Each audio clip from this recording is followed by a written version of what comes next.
For most of us, food is pretty simple, right? It goes from a farm to a store to our plate. But behind that meal is a massive, hidden, and incredibly complex system. And as we're about to see, that system is starting to fail. I want to start with just a number. That's it. 2,400 liters. Take a second and just think, what could that possibly represent? Yep, that's how much water it takes to produce one single hamburger. Before it even hits your grill, it's carrying this massive, invisible water footprint.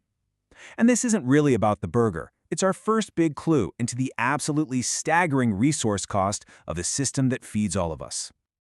Okay, so what's behind all this? What's driving this just incredible level of consumption? Well, it really boils down to one simple, powerful force: a relentless and constantly growing demand for food. A huge piece of the puzzle is just population growth. I mean, take a look at the data from India on this slide. The population more than tripled in just 60 years. And look, this isn't just an issue in India, it's a global story, and it's putting immense pressure on our planet's resources. And where are all those resources going? Well, you probably guessed it. To feed this growing population, agriculture becomes the thirstiest industry by a long shot, gulping down a staggering 78% of India's water. The connection is crystal clear. More people means we need more food, and that means a huge drain on our most critical resource. So when we're faced with a challenge this big, our first instinct is to look for a simple fix, right? But here's the thing about those simple answers. They often lead us straight into a trap. I mean, it sounds logical, doesn't it? If you need more water, just capture and store more of it. Building more dams is almost always the first response when we talk about water scarcity. But here's the catch. That simple solution, it creates a whole cascade of brand new problems. We're talking about displacing huge numbers of people, completely disrupting river ecosystems, and honestly, a lot of the time the economic benefits just don't outweigh the massive social and environmental damage.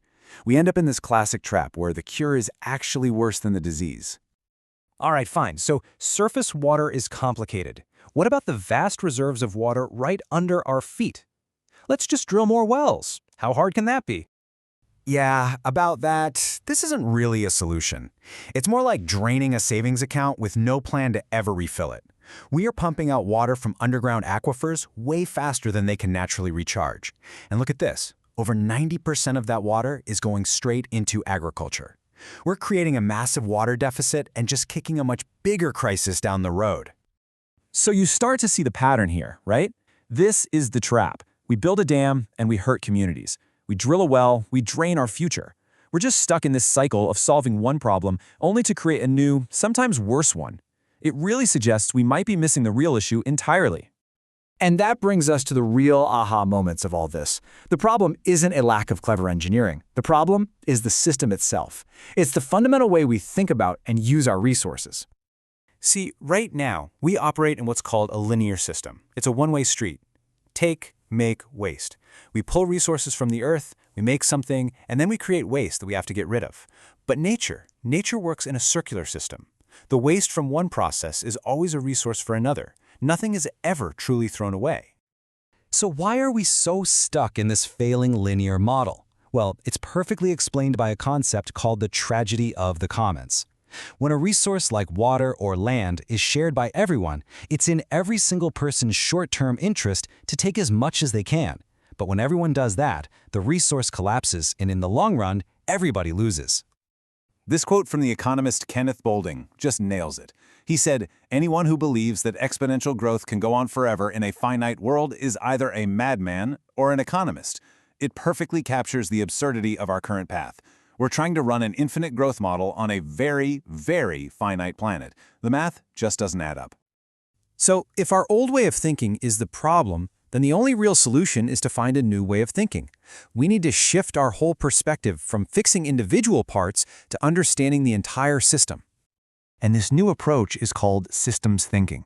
So instead of trying to fix one problem in isolation, like let's just build one more dam, it forces us to look at the whole interconnected web. How does water relate to food? How does food relate to waste? And how does waste loop back to create energy? This slide is a perfect illustration of that power. In a simple linear system, food waste becomes compost. One input, one output. But now, look at the complex circular system. That same food waste can feed a cow, which produces milk. Then the cow's waste goes into a biodigester, creating both energy and fertilizer to grow more food. You get multiple incredible benefits from the exact same input. And this leads to a really fundamental shift in how you see the world. In a well-designed system, there's no such thing as waste. There are only resources that we haven't found a proper use for yet. So let's bring this full circle. If our linear food system is at the heart of the problem, well then a redesigned circular food system can be at the heart of the solution. It all starts with really understanding the true cost of what we consume. We started with the 2,400 liters in a hamburger, but look at the other items from our daily lives. A single cup of coffee? 140 liters. A cotton t-shirt? A whopping 4,100 liters. This embodied or virtual water is everywhere. So how do we actually build a better system? Well, here is a practical blueprint. First, you separate organic waste at the source. Second, you use the edible parts to feed animals, just like in that earlier example. Third, the animal waste and the inedible scraps go into a biodigester. And fourth, that biodigester creates two valuable outputs, biogas for energy and nutrient-rich fertilizer. And that fertilizer, it goes right back into the soil to grow more food. The loop is closed.